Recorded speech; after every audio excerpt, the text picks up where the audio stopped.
What's up, everybody? It's Jamel Gibbs, your family-oriented entrepreneur. Welcome to another podcast episode. This is the Business and Investing Podcast, where you learn all things business and investing related. Now, today we got my man Sawand Belcher. You guys have met him before on the page. I'll link up the first podcast we did up at the top, and I'm also going to link up the second one where we talked about the moratorium. Moratorium? Moratorium. So look, we got an event coming up in March. We actually have 3 events coming up. We're going to hit Charlotte. Yep. We're going to hit Atlanta. Ayo. And we're going to hit Raleigh, North Carolina. Yep. We're going to talk about that later on in this video. But first, we're also going to talk about the importance of building a real estate firm. So listen, a lot of people, and I know you guys have heard the saying before, you can't be great at everything. You can only be great at one. That's not the truth. That's for the people who only want to be great at one thing, right? So in real estate, that's definitely not true. In fact, it's beneficial for you to be good at multiple things, be great at multiple things, to be able to provide more opportunities for property owners. Now, you guys know that I'm a fan of having multiple exit strategies. We do wholesaling, creative investing. We do buy and hold. We do all kinds of things, right? I'm a fan of providing options for the seller to be able to get the deal. That's how we do more deals than everybody else. Amen. Right? So where everybody else is making 25, 30 offers to get a deal, we could get them between 5 and 10, maybe 7 to 10, something like that, right? So the whole point is you want to have multiple ways to close deals. And if you have multiple ways to close deals, then you're going to be able to do more deals. So that's exactly what my man Sawand is going to talk about today.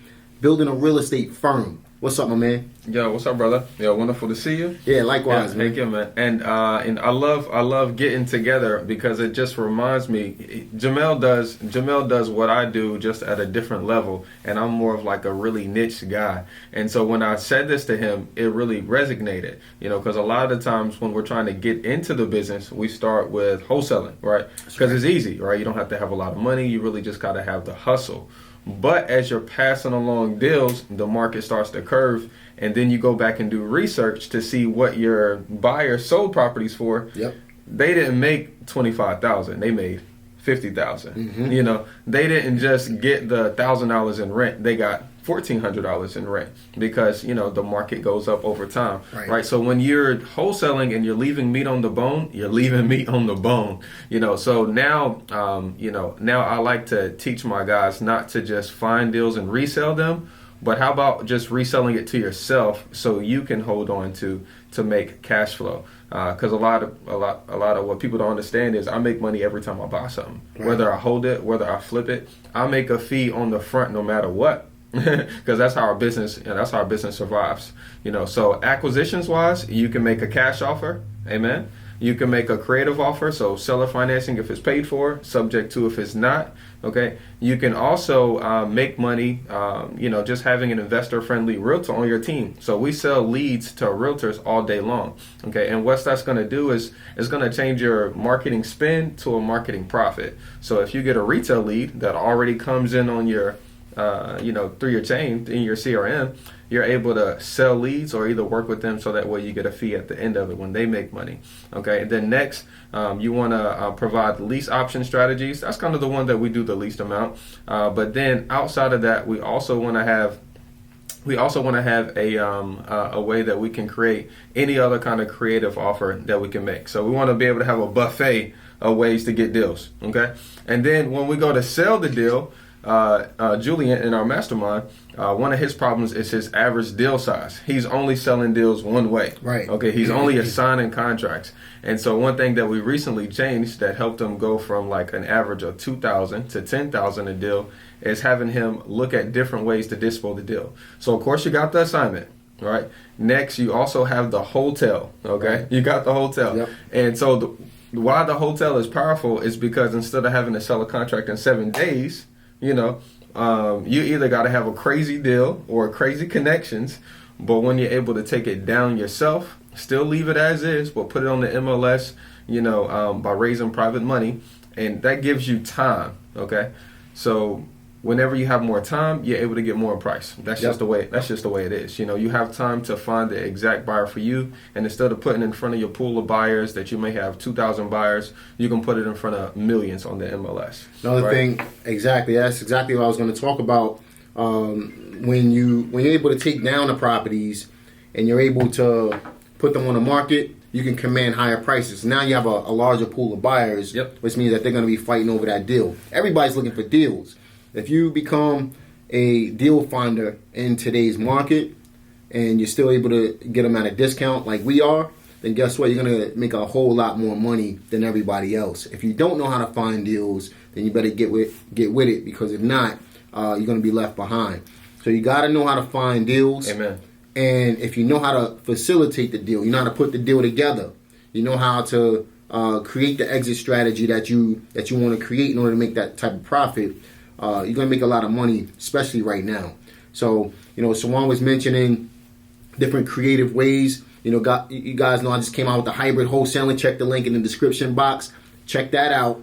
But we also have an event that we're going to be doing, talking about these strategies, along with, we have 10 other... Yeah, we got 10 other guests. 10 other guests. We got Chris Bruce. We got Antonio Edwards, Chris Jefferson. The whole reason of bringing millionaires together is so that we all can network, number one, so we all can, meet each other to, gather up resources, but also so that we can once we get close to millionaires, like, it raises your awareness that it's possible. And then that, once you learn that it's possible, then you actually are able to go back and take what you learn into your own markets and raise up your level of income. And that's like the power of getting together. So, make sure that you're there. Okay. So March 11th and 12th, we're doing it in Charlotte, and it's really, last time we did it, it was great. Last time we did it, we did it great. We had like a little private dinner for people that chose to go VIP, so that way, once again, you can get those intimate relationships that you can use after the event. We had like just an amazing group of panelists. We got Andrea coming back for the ladies as well. And then also, it's not even just the speakers, it's also the other people that are there, that you get to network with. So since the event, I've raised about $405,000 from one person at the event. My boy Jay. So he came to the event. I met him at the event. I didn't know him before the event, but I met him there, and he lent to me private money. He lent to me $405,000. And if I wasn't in the room, then I would have never had access to that. That's why it's important that you take the time to invest in yourself, to learn strategies like this, and also to get in rooms like this so you guys can level up. Absolutely, man. So it's important for you guys to be there. Charlotte, March 11th and 12th. Atlanta We're going to be in July. And then September, is it? No, November, we're going to be in Raleigh. November, we're going to be in Raleigh. Yeah. So you guys know the dates and times next year. Don't let it book up on you, because if you do, you're going to miss out. Again, Chris Bruce, Chris Jefferson, Antonio Edwards, Andrell, me, Sawand. Who else we got? We got Idris, Talib. We got Jay Malloy again. Yeah. Who else we got coming up? And then what's my man name? We got Nasser. We got Nasser. Nasser is going to be there. Nasser El Arabi. We was just with Nasser on Monday. Yeah. And he came out to Greensboro to speak at the RIA. And TJ Hines and Chris Haskins. TJ Hines and Chris Haskins going to be there as well. And we're going to update the roster, but for the most part, you got a bunch of heavy hitters getting together really to show you how to make money in this real estate game. That's why we call it the Real Estate Money Makers. Check out the link in the description box, realestatemoneymakers.com. But listen, man, so what's working for you right now in your business? Honestly, like I said, having the buffet to acquire. So last month we did 7 deals, okay, and we made, I think it's like $160,000, and the bulk of the deals were rehabs. Mm-hmm. And I mean that's how you make more. You rehabbing keeping, or you rehabbing to resell. Rehabbing. Yeah. Now that's a good point. Yeah. In this market, because I was considering keeping. We was just talking on the phone when I was on my way over here.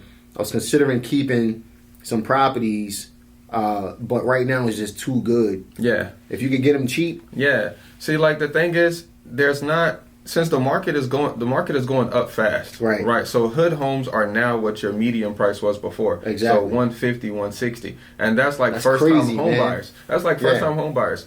So Sell if you look at the supply and demand, it's in this area, it's not any houses between 135 and 170. Mm-hmm. So if you have houses, okay, those are your hood houses from before. Mm-hmm. If you have houses that you're able to fix up and get in that price range, they're gone. Mm-hmm. Because people, rent is increasing, right? So people are able to now afford a $1,200 rent. That means that they could afford a $150,000 house. Right. Right. And if there's no houses in that market, the people who have those houses, who are selling those houses, got the gold. Yeah, man. So here's my thought process on this whole thing. How to play today's market. Buy, if you could get them cheap. And for example, I paid $75,000 for a house up on Cone Boulevard here in Greensboro. That same house would have been $40,000 2 years ago. Right.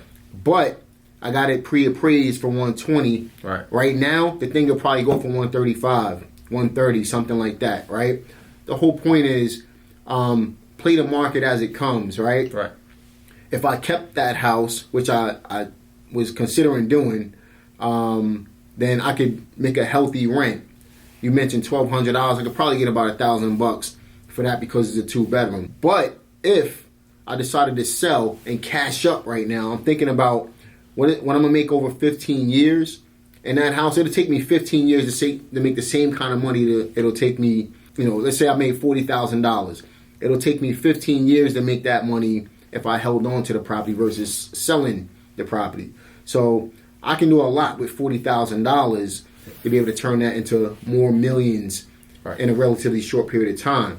So what my plan is to sell that property, take the cash, and go get a larger project, right? That's one way to play the game. Another way to play the game is to simply buy it and hold it. You got it at a cheap price.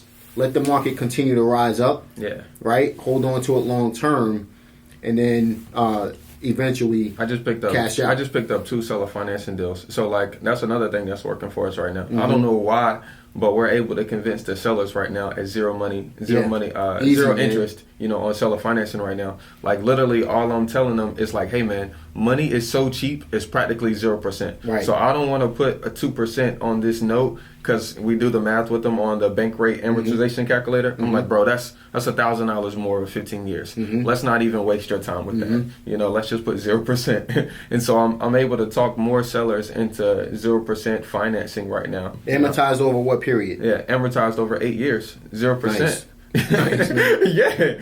Oh, so the payment for $50, the rent $950. Yeah. And I bring my private money guy on the front end to bring the down payment and the rehab.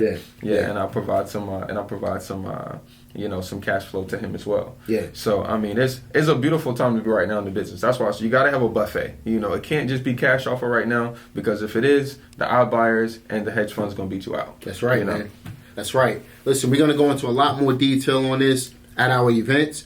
What's working right now in today's market to be able to help you go from where you are to where you want to go. Billy, you got anything you wanted to add? No, man, we're going to see you there. Follow me at This Is Me Taking Action for more content just like this. And we look forward to seeing you guys in the house. I'm going to link Sawand's YouTube page and his Instagram in the description box. Be sure to check him out. Listen, we hope you guys enjoyed today's video. Like it, subscribe, click the notification bell. We'll see you on the next one. Yeah. Peace.